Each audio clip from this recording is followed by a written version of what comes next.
Now it's extended into eating in the bed, playing games in the bed, doing homework in the bed, having discussions in bed, chatting in bed, and then, as a bonus, to sleep in the bed.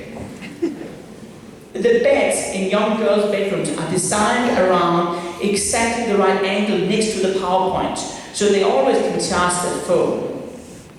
And not only that, it's exactly at an angle when my mom walks in, she can't see the screen. The first thing young kids see in the morning when they wake up is a blue light. It's not from the sky. The first thing they say goodbye to in the night is the blue light. It's not from the sky.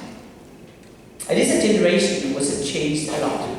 I spoke to a pillow and cushion manufacturer in Poland the other day. They told me that they were almost going out of business because the shape of cushions have changed over the last 6 years. Now it's supporting for me to sit in a bed. In the past it was to lie on. So they had to reshape cushions and pillows to cater for a completely new generation. I spoke to another manufacturer going out of business just recently. They manufacture desks. You know, desks for doing your work on. Young kids don't spend money on desks anymore. They do the work in the bed. So whole industries, because of balances, are changing their life. I went into young guys' bedrooms. They have full-length mirrors now. That has never happened before. That was the girls having that before. There was a major retail chain which approached me just recently, and they said, we want to understand more about our generation because we're not sure we really get why these young girls are not buying as much in our stores as they once were. And we're talking about a fashion retailer similar to Zara, almost similar size, very popular here in Europe, and they're producing discount clothing for girls between the age of 15 to 20 years of age. The first thing we did as we started this research study was really to understand a very surprising insight. Did you know that an average girl wakes up 23 minutes earlier than they did just 10 years ago? Why? The issue, you can't go out and ask the girls why, you wouldn't get an answer. But we wanted to find out because that would give us the insight to how to turn around this fashion chain. So we decided to spend time in girls' bedrooms, of course with permission to mom and dad, when I had that one. And what we noticed, and these are true photos, we noticed some interesting insights. These photos right now is revealing a retail revolution here in Europe. Now, it's difficult to see, but if I help you a little bit, I'll just sort them. Because the first thing we did was to go into the bathroom of these families with the young girls. We went into the shower cabin and noticed that the shampoo, the photo second from the left, that the shampoo bottle had changed in design. That the hole in the shampoo was smaller than it was just 10 years ago. Why? Of course. You see, if the hole is smaller, you use less shampoo. If you use less shampoo, I know from our work with Procter & Gamble, you actually spend less time in the shower. So obviously, those 23 minutes did not come back to the shampoo bottle and spend more time in the shower. They must be spending the time somewhere else. Where? I noticed that the girls were using creams a lot. But there was a major change. In the old days, any woman would say that they're using facial cream, which would be oil-based, and hand cream would be water-based, just 10 years ago. But I noticed now that the facial cream was no longer oil-based, it was water-based. And the hand cream was oil-based, not water-based. Why? And then I noticed that they're spending more money on powder. I've never seen so much facial powder, much more than just 10 or 15 years ago. Why? What was the answer to those 23 minutes the girls were spending more every morning on? One morning, we realized the stunning answer. What is the first thing you guys are touching when you wake up in the morning? Is it your wife or husband, or is it the phone? Phone, raise your hand. Come on, be honest now. Hurts? Yeah, I know it's the alarm clock, yes. And then you're just checking those emails later on, right? Sure. The same is the case with the girls. But here's the difference. As the girl picked up the phone, their fingers were dry.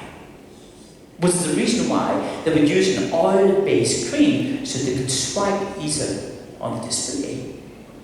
What happens when you use an oil-based facial cream? Any woman in here would know your skin is shining. When you take photos of yourself and you have a shiny face, it doesn't look very good. Of course, the first thing girls do here in Europe when they wake up every morning is to take a selfie. And not just one selfie. When we went back to the big data, we analyzed the phone records to see the data exchange with the servers. We noticed an average girl here in Europe, including in Spain, takes 17 selfies every morning.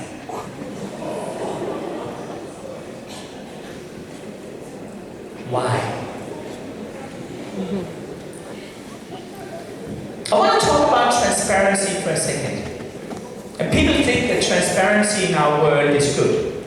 I mean, we can see everything, we have access to everything, right? When I was a kid in school, I had 23 friends. And when we went to the exam, I had 23 competitors, right?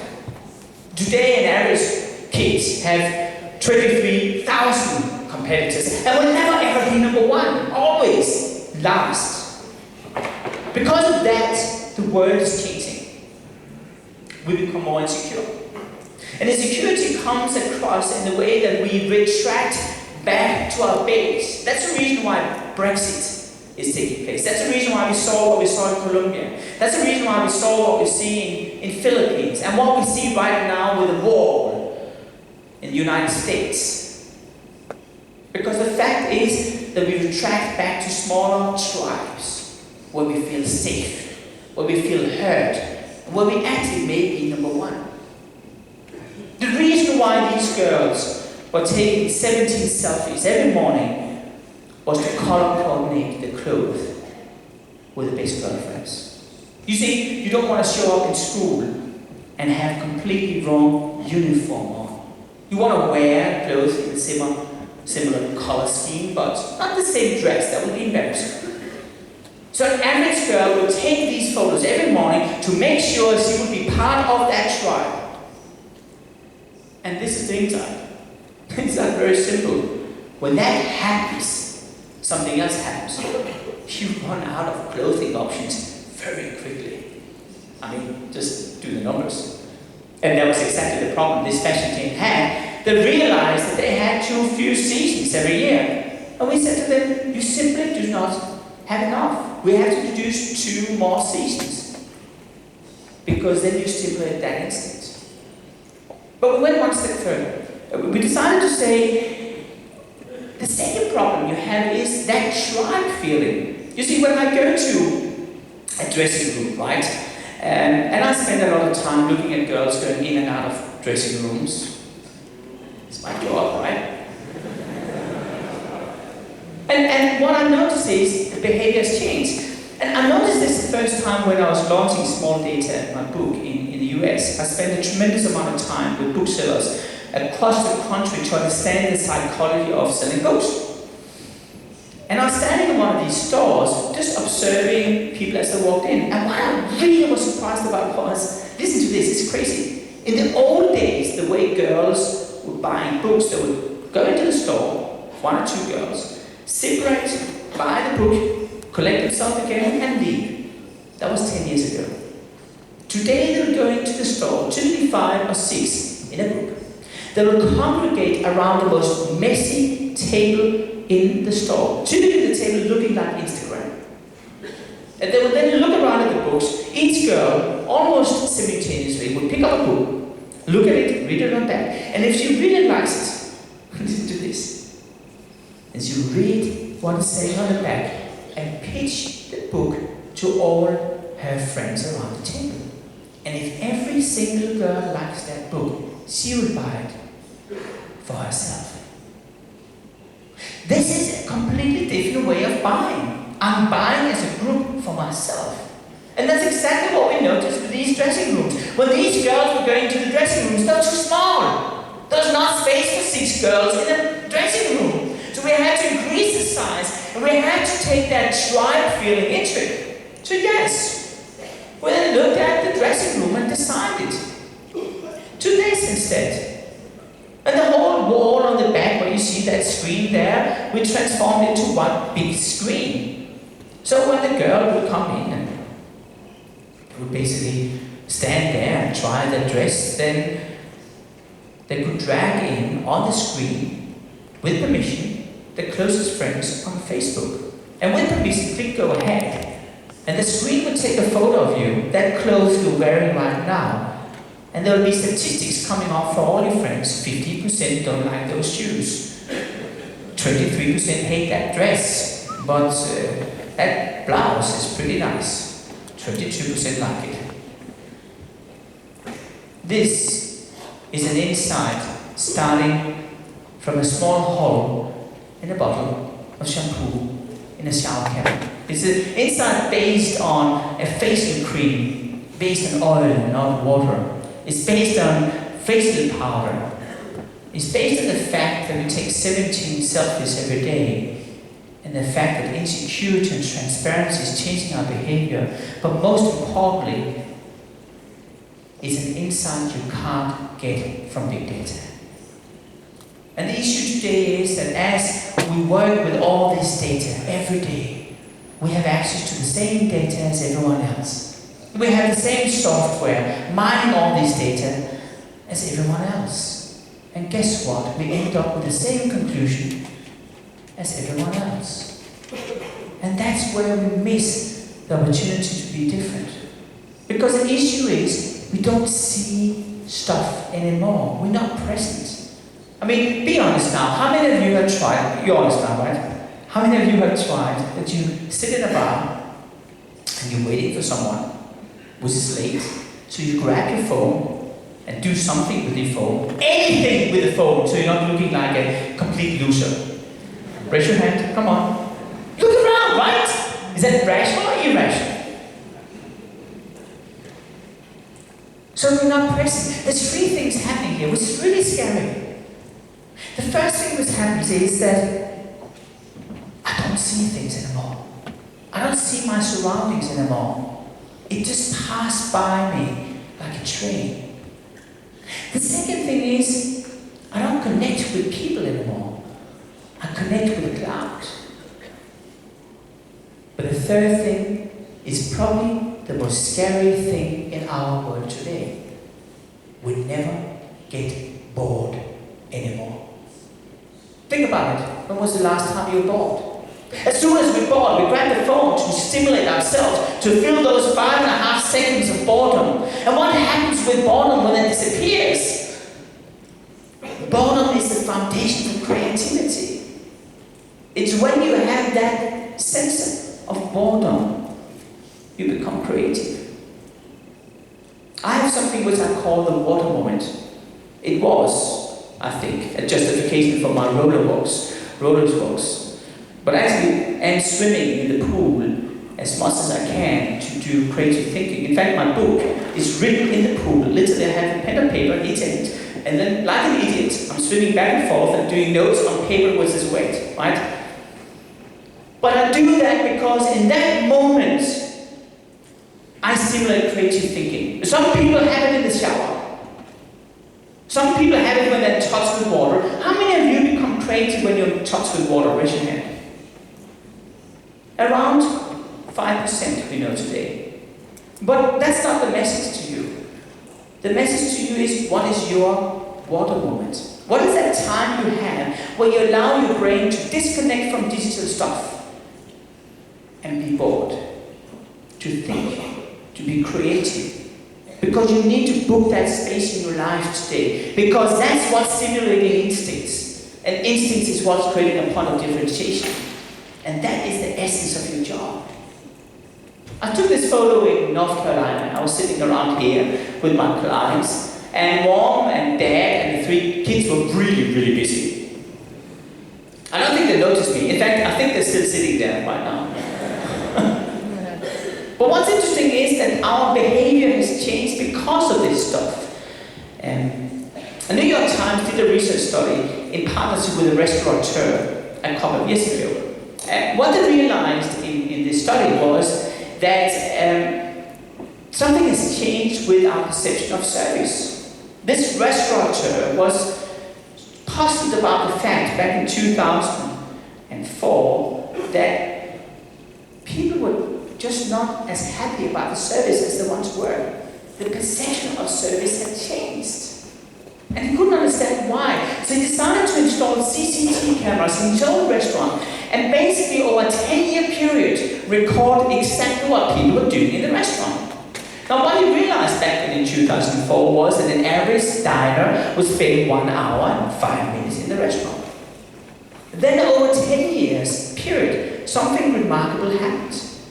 The 1 hour and 5 minutes suddenly swapped to 1 hour and 55 minutes. So we're spending more time in the restaurant, yet we're complaining more. Why? As he started to go through all the footage, every hour of those recordings showed a remarkable pattern. You know, the first thing people were doing as they went into the restaurant, you could see from looking through all this content was that they would ask for a Wi-Fi connection. And then they would spell it wrong, so they'd ask for it again, and the password would not work, so they'd ask for it again. And then finally, when they would be online, they would complain that it was too slow. They would add 7 minutes to the experience. As they were sitting down there, they would receive the menu cards. People would then take photos of the menu card and upload them to the cloud. 4 minutes. The menu card was now ready. The waiter was waiting. And as they now gave the order, the waiter would go back, serve the food, and this is the surprising part. When you receive food, something happens with food if you wait too long time. I know it sounds crazy, this thing here. But you see, the first thing people do when they receive the food was to take photos of it, upload it to the cloud and say, hey, see this. Oh my God, I wish I was there. Does it taste good? Oh, sure. And they would spend another 11 minutes on that. Now, if you spend 11 minutes discussing your food, that hot steak in front of you, what happens with the steak? A, gets warmer, B, gets colder, right? So people would complain. They would complain that the food was cold now, right? And write a text message or an SMS message or whatever about that. And then on the way out, they would bump into other people on their phones like zombies and apologize, and they will add another 3 minutes. And that's the reason why we today spend 50 minutes more in a restaurant and feel that the service has never been more lousy. So technology is changing our behavior. Thanks to our phones, we are never altogether present and never completely alone. But there is an insight about this which is pretty remarkable. And that is probably one of the best business opportunities right now, this year. And that is transformation. We talk about it. I wake up in the morning, I go to work in the bed. And then I go to the bathroom, right? And then I'm doing work in the bathroom. We did a study in New York City just recently. This is crazy. We did it with young guys between 14 and 20 years of age. We wanted to understand what do they do when they wake up in the morning. 1/3 of all young guys are on the phone in the shower. So there's no transformation. We have breakfast. We are doing our work at breakfast. We sit in the car, we're doing our work in the car, and then we're at work and we do our private stuff at work. And the fact is that transformation is fading away. The fact is that if you are not rebooting your computer, which by the way you're doing less and less, have you noticed that? In the old days we shut it down, and now we sort of let it stand on more and more. What happens with the computer? It becomes slow, right? What happened with our brains, where we don't transform from one environment to another, we become slower. And this is our lives. And this is incredibly important for us to understand, because the biggest out of balance right now is our lack of transformation. The fact is that the present is surrendered to the past and the future. The fact is that the now do not exist anymore. Hillary Clinton once said that when she did her last election round against Obama, she enjoyed receiving small notes from people, letters, explaining about their needs, the desires, the hopes and the dreams. Today she says the number one mission for everyone is to take a selfie. They're not even present. They see the world through a glass window because we're surrendering the present time to the future. If I do not have a photo, I do not have evidence that this is happening. We can't even have a conversation at a dinner anymore without someone taking the phone out and showing a video of the small babies, because we run out of content. So we need to have stimulated content to keep our conversations going. Of course, there are exceptions like Spain, but the rest of the world has gone down that path. And what does it mean? It means that the numbers of cruise ships has never been more popular, because people are escaping out of this lack of transformation. And it's crazy. People spend more and more time on concerts. It's smelly, the sound quality is really bad, it's sticky on the floor, I'm sure it's dangerous, it costs a fortune. But people love it. And we love it because this is the space where we were out of balance and where we want to be in balance. Just recently, a large supermarket chain in the United States approached us. This is the supermarket chain. As you can see, it looks a little bit suicidal before you walk into it. They had a problem. They were not close to bankruptcy, but they certainly were struggling to survive. And the question to us was, what do we do to survive? In the process of trying to find out, I realized a couple of issues which I think I want to share with you, because it may be you can recognize that yourself. When you are a company and you want to transform to another business model, or just get out of the usual track, you will notice that the situation typically is like tracks in mud. The more you drive down that track, the deeper it gets, the harder it is, and you slide straight back into the track. It's a self-fulfilling prophecy. So the most important thing is to figure out a way to get out of those tracks. And then, when you start to do that, you'll meet a new person. His name is the flag man. If you go back to 1864, that was the day where the flag man was born. It was also the day where the automobile industry invented the car. And those cars back in the days, because these cars were hated by the railways, which of course saw this as a major competitor, called these cars for the road locomotions. The road locomotions, of course, was a revolution. The government were against it. The railways were against it. So they invented a new way of sliding back into the track called the flag man. The flag man was really a very simple rule, established first in the UK and later on in the UK and US. There was 4 things which had to happen. There had to be one person sitting on the back keeping an eye on the traffic coming from behind. There had to be one person employed full-time in that locomotion to look at cars coming from the side. There had to be one person navigating that entire car all the time. And then, last but not least, because this locomotion was driving 6.4 miles an hour, which is a little bit less than 12 kilometers an hour, perhaps 10, they had to employ the flag man. The flag man had to run ahead of the car all the time and wave his flag to warn all other passengers that there would be a car coming now, or rather, there would be a road locomotion on the road. This was a way to keep evolution happening. And this is the biggest issue you have in organizations. Because what is happening with organizations, as we lose contact with consumers, is we start to look inwards instead. We We start to look at politics. We start to build silos. We start to compare notes with other people within the organization, completely forgetting what's most important: the consumer. And as that happens, the transformation stops. Which really brings me back to this supermarket chain, because I call this phenomenon for the chicken cage syndrome.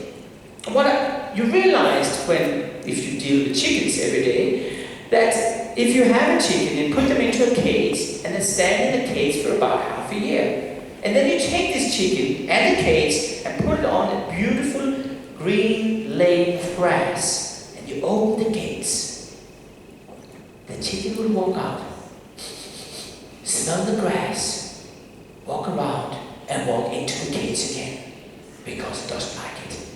It does not like chickens. And in a corporate world, it kind of looks like that. And that is the issue for transformation. So what do you do? What did we do with the supermarket chain, which happens to be characterized by the industry, probably the most conservative industry around, where they're in a gridlock with low prices, with a huge competition with Walmart and other players like Amazon Fresh? What do you do to make them think different? The answer is very simple. You take them on a journey. You take them into consumers' homes. I call that subtext research. You then pick up the small data. You then do what I call the small mining. And then you take the concept. But the difference is, that whole thing you have on the left, you do that with a company and every single employee. You take every single employee into the homes, into the offices, into the reality of customers, so they can see themselves on the realities. You put them in the shoes of the consumer, so they start to see the angle from a different point of view.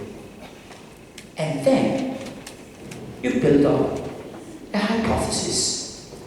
You start to search for those small data, that funny teddy bear, that strange lock on the door, that iRobot down there on the floor.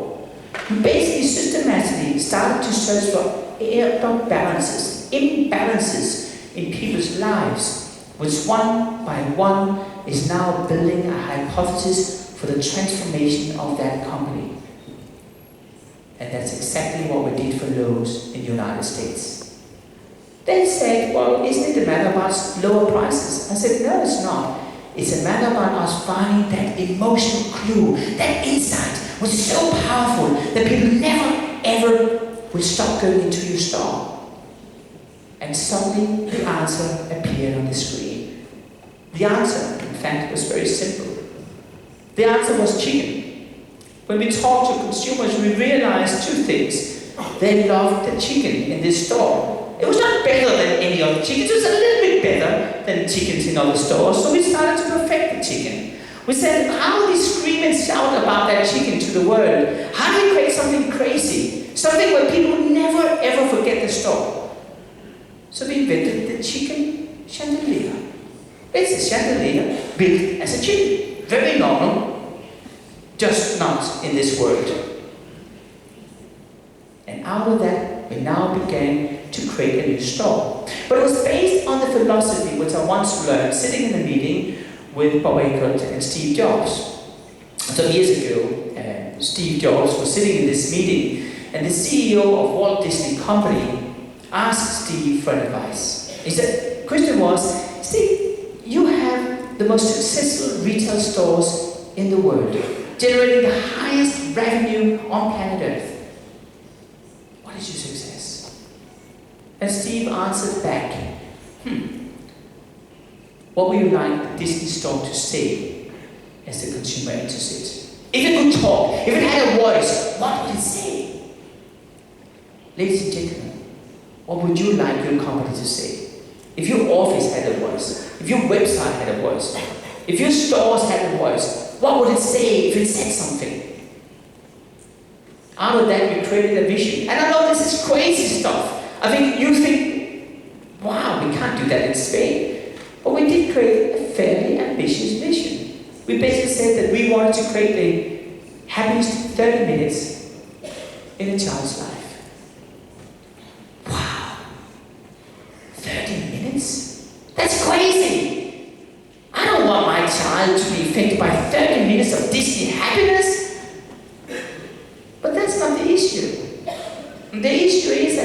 30 minutes.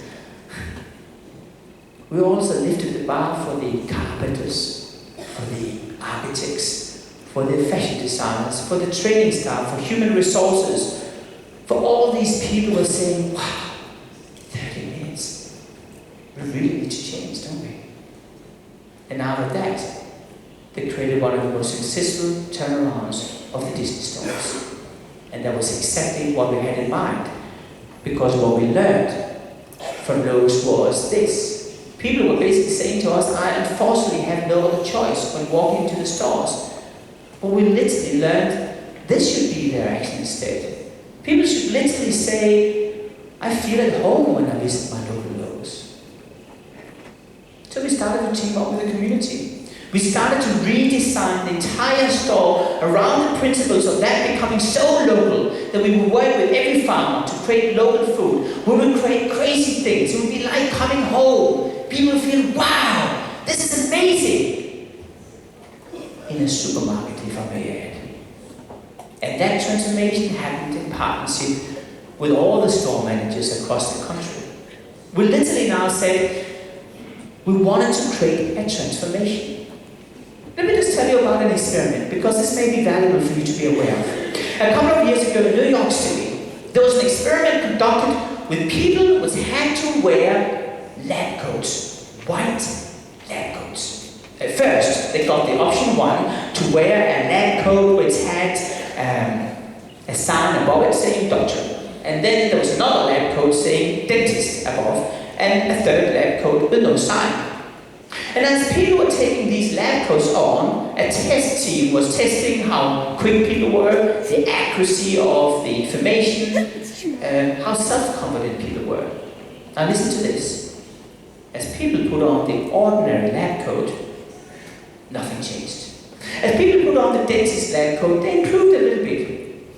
But when they put on the lab coat where there was a sign above saying doctor, people suddenly got more self-confident. They answered the question faster. And in fact, they were more accurate in the answers.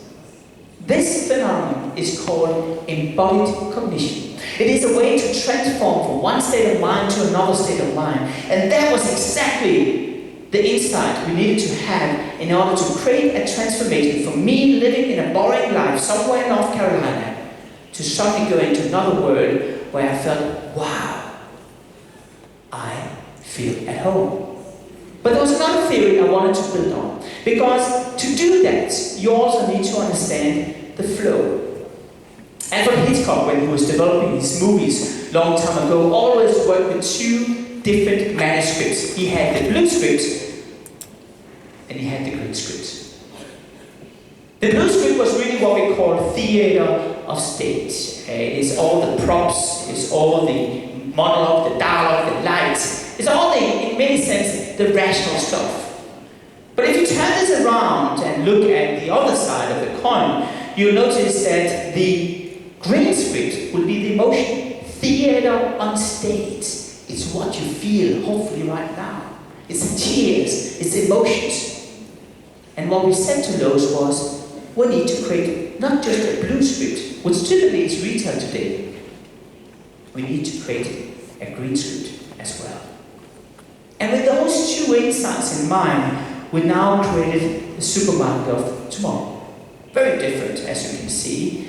And instead of me just telling about it, I want to invite you inside just to see how crazy this supermarket is. So let's take a drive to North Carolina, which is the first of many hundreds of stores being built right now. And here you have, of course, where the fresh chicken is coming out of the oven, the chicken chandelier. And the chicken chandelier is singing and dancing whenever there's new chickens coming out of the oven every half an hour. And of course, the staff is dancing under it. It's crazy!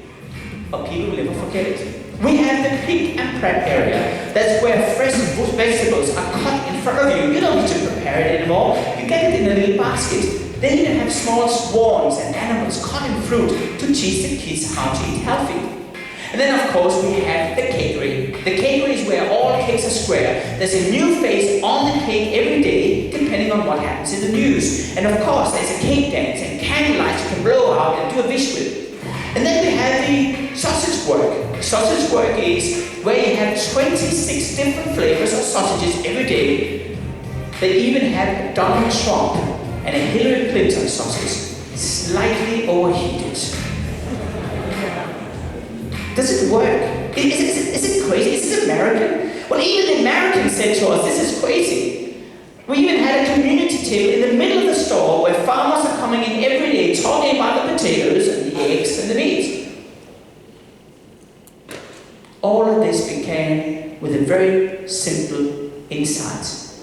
And that insight, in return, created one of the most successful transformations of supermarkets in history of the United States. And I want to share a store just opening a couple of weeks ago, the latest. This is how we started.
Inside has generated the highest profit of any retail store in the United States.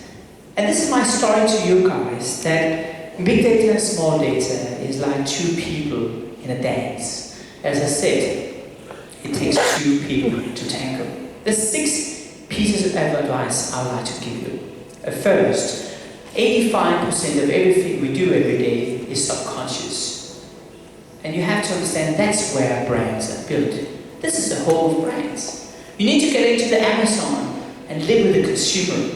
You most importantly need to make sure you're always searching out of the balance. You're searching those seemingly insignificant clues, those small data. You should constantly look for the lack of transformation and, of course, the fact that it's a gap between the desire and the not-desire which are leading to where your brand will stand out from the crowd. This is a story not about you or me, it's a story about consumers. It's a story about how we've forgotten the consumer in order just to wash our hands with big data. Here's the password. If you want to download the whole presentation without any charts or anything, type in the word fantastic, F-A-N-T-A-S-T-I-C, fantastic, in lowercase. You go into Lindstrom.com. I just want to say that there's a lot of stuff on Twitter, on LinkedIn, and of course on Facebook. You can follow our progress around the world every day as we explore the world of small data. So if you go into marcas.com, in the upper right corner there's a little icon saying downloads. You type in fantastic, and then I'll ask you to type in your email address too. And I will spam you forever. Just kidding. I want to wrap up with a quote which I wrote in my new book, Small Data. The quote is very simple. I do believe that we are in a world right now of obsession, and for me, creativity is to have courage in the sea of big data irrelevance. My hope to you guys is that one thing you should take with you home is to sleep with your consumer, and you'll even be paid for it. It works. Thanks everyone.